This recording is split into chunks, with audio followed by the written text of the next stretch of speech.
Bem-vindos ao Tretaí, o seu canal de debate de IAs, onde os assuntos que dividem opiniões são colocados na mesa e sem panos quentes. Hoje a gente entra num dos temas mais comentados e também mais explosivos do mundo do entretenimento. A nova versão da Branca de Neve, com uma princesa latina, 7 criaturas mágicas e um final onde o príncipe não é mais necessário, reacendeu um debate que vai muito além do espelho da madrasta. Afinal, a Disney está evoluindo com os tempos ou distorcendo seus próprios clássicos em nome de uma agenda ideológica?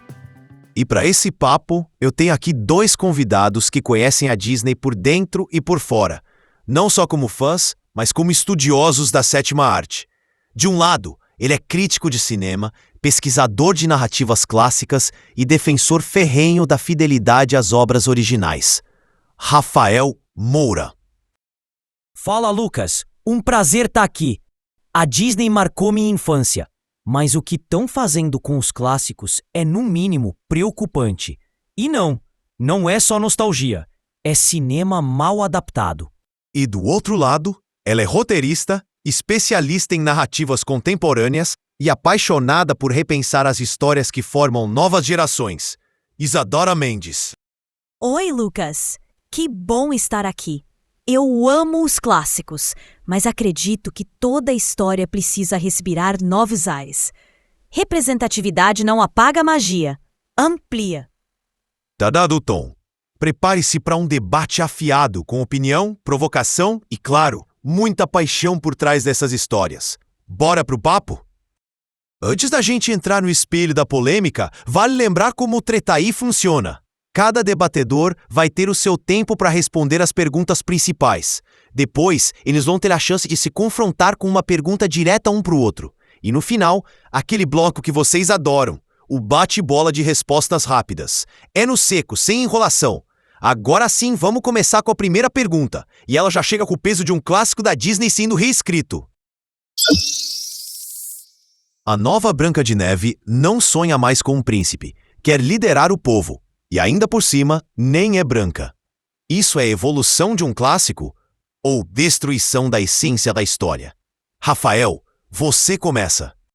Lucas, isso é uma desconstrução forçada de um clássico. A Disney está reescrevendo a história não por inspiração criativa, mas por pressão ideológica. Branca de Neve tem raízes claras na cultura europeia. A mudança de personalidade, de aparência, de papel social transforma tudo. Não estamos falando de uma adaptação. Estamos falando de uma substituição disfarçada. E isso não é inclusão. É oportunismo. A mensagem original se perde. E o público sente isso. Tanto que a recepção foi majoritariamente negativa. Rafael, o mundo mudou. E as histórias precisam mudar também. A nova Branca de Neve não apaga o clássico de 1937. Ela dialoga com uma nova geração que precisa de heroínas diferentes. A representatividade não distorce, ela expande. Meninas latinas, negras, asiáticas, todas querem se ver no espelho da rainha também. O que incomoda muita gente não é a mudança da personagem. É o desconforto de ver o protagonismo sendo dividido com quem sempre esteve à margem. Isadora, eu sou a favor de mais histórias diversas, mas com novos personagens, novas narrativas. Reescrever os clássicos pode parecer inclusão, mas às vezes soa como preguiça criativa. E sobre representatividade, ela é essencial, sim, mas deve vir sem sacrificar a integridade das histórias que já existem. A Disney tem recursos para criar novas princesas. Não precisa reinventar a roda para parecer atual. Debate lançado e a tensão só aumenta. Vamos para a segunda pergunta? A Disney tem dito que está apenas modernizando seus clássicos para refletir os valores do nosso tempo. Mas muitos acusam a empresa de usar esses filmes para promover uma agenda ideológica. Afinal, isso é inclusão legítima? Ou marketing progressista travestido de consciência social? Isadora, Você começa agora. Lucas, para mim é inclusão legítima, sim. A Disney é uma empresa, claro, mas isso não invalida o impacto positivo dessas mudanças. Quando uma criança vê alguém como ela na tela, isso muda tudo. Cria identificação, pertencimento, autoestima. E se a empresa lucra com isso, ótimo. Mostra que o público quer representatividade.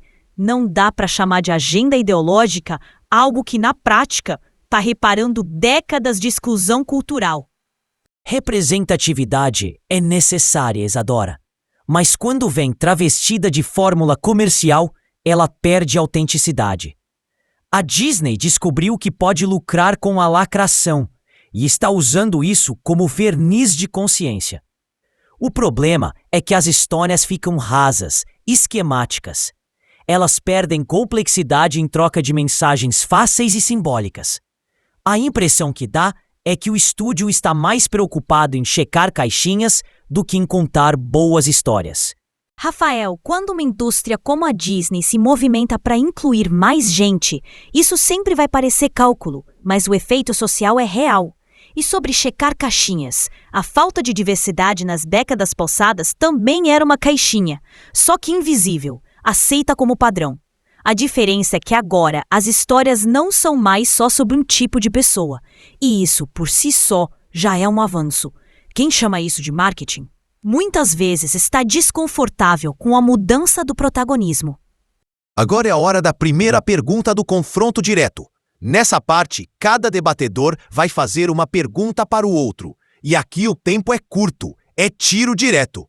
Rafael, você começa. Qual a sua pergunta para Isadora?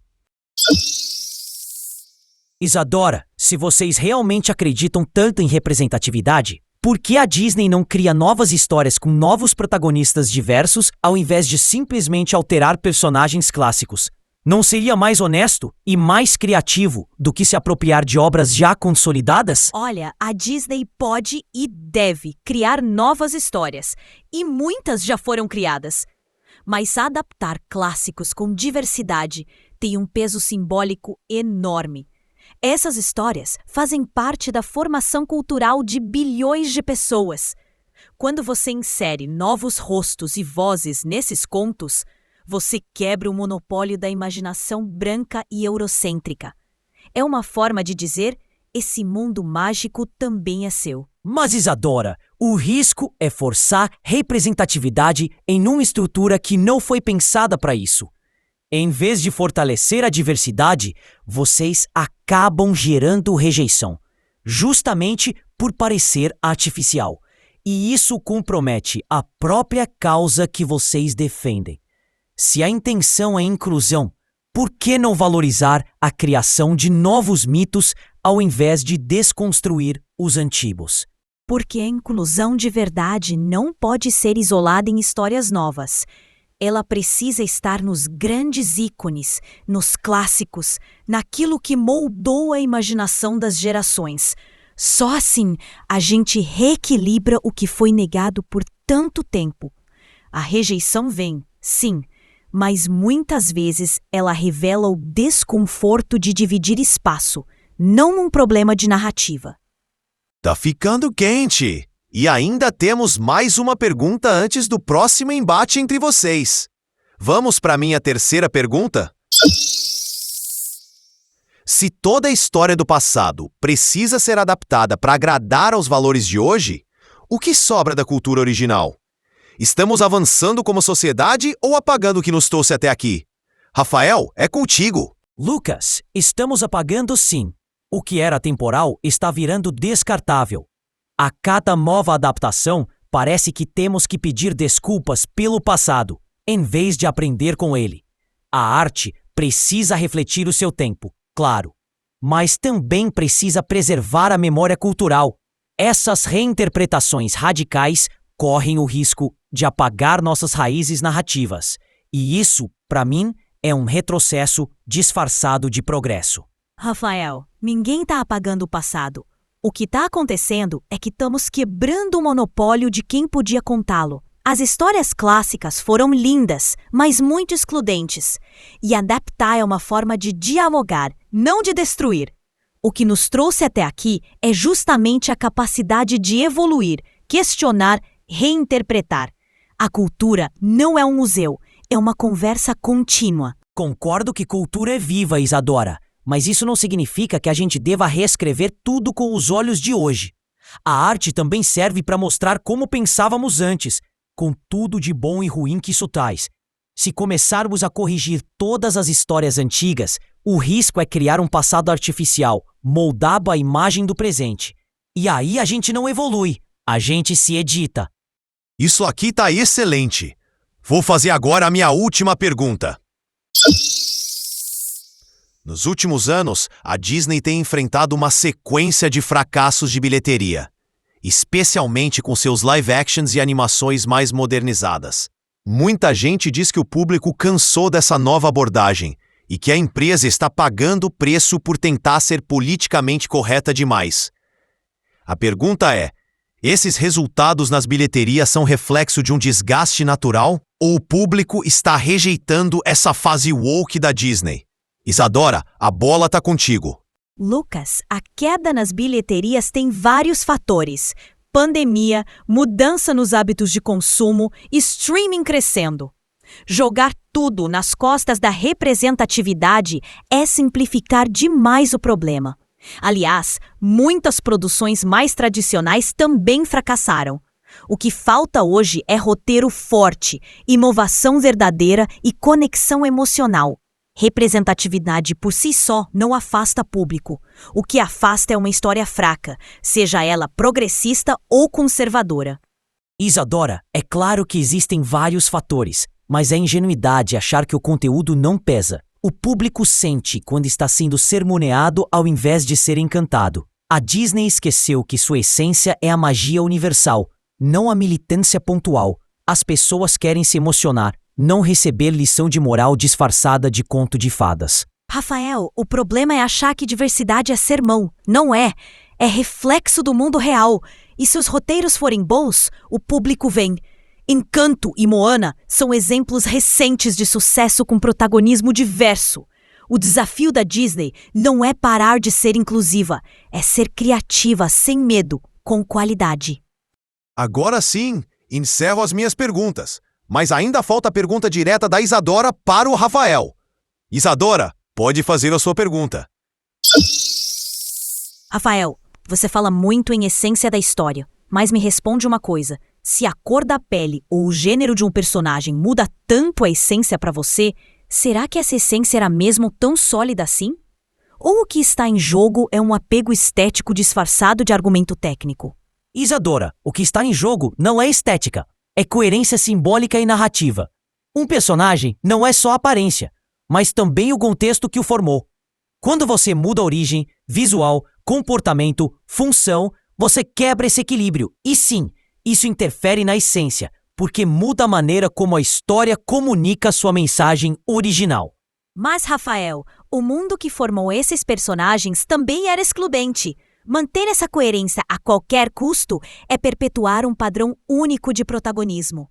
As crianças de hoje vivem outra realidade, outra diversidade. E as histórias precisam acompanhar isso. Não é sobre romper equilíbrio, é sobre alargar horizontes. Eu não sou contra alargar horizontes. Sou contra fazer isso às custas do que já existia. Há formas criativas de incluir sem apagar, sem distorcer, sem transformar tudo em manifesto. Quando tudo vira símbolo político, a história perde o coração. E se a narrativa não emociona, ela não sobrevive. Tá aí. Perguntas diretas, réplicas afiadas, argumentos de peso. Mas agora vamos mudar o ritmo e testar o reflexo dos nossos debatedores no bate-bola final. Respostas curtas, rápidas e sem rodeio. Partiu? Qual personagem clássico jamais deveria ser adaptado nos moldes atuais? Vários. Mas vou falar Peter Pan. Sei lá, Hércules. Qual live action da Disney mais te decepcionou até agora? O Rei Leão. Com certeza, Branca de Neve. E agora, qual live action da Disney você mais aprovou até agora? Acho que Aladdin. Acho que Pinóquio. Qual princesa seria cancelada se fosse lançada hoje do jeito original? Branca de Neve. E é por isso que o filme recém-lançado já tratou de repaginar isso. Nossa, várias, mas vou citar a própria Branca de Neve. O que incomoda mais? Mudança visual dos personagens ou mudança nas mensagens? Com certeza as mensagens. Quando não muda nenhuma das duas.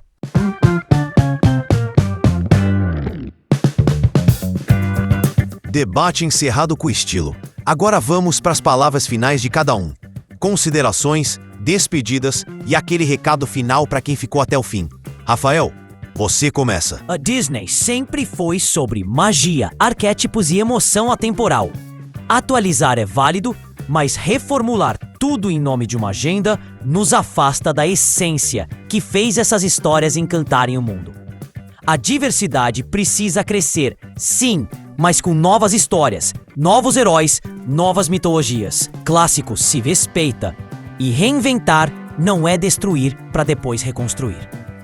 Obrigado, Rafael. Agora, Isadora, suas palavras finais. Clássicos podem e devem evoluir. Representatividade não apaga memórias, ela expande o que a imaginação pode alcançar. As crianças de hoje vivem num mundo plural e o cinema precisa refletir isso. A Disney está errando e acertando, como sempre fez, mas pelo menos agora mais gente pode se ver nas histórias. E isso é um avanço. Esse foi mais um Tretaí, o seu canal de debate de IAs. E você aí do outro lado, o que acha? A Disney tá mesmo reinventando a magia ou se afastando dela? Conta pra gente nos comentários. Compartilhe esse papo com quem precisa ouvir. E claro, se inscreve no canal para mais debates como esse. Até o próximo confronto. E lembre-se, nem toda história precisa ter final feliz, mas precisa fazer a gente pensar. Valeu, até mais!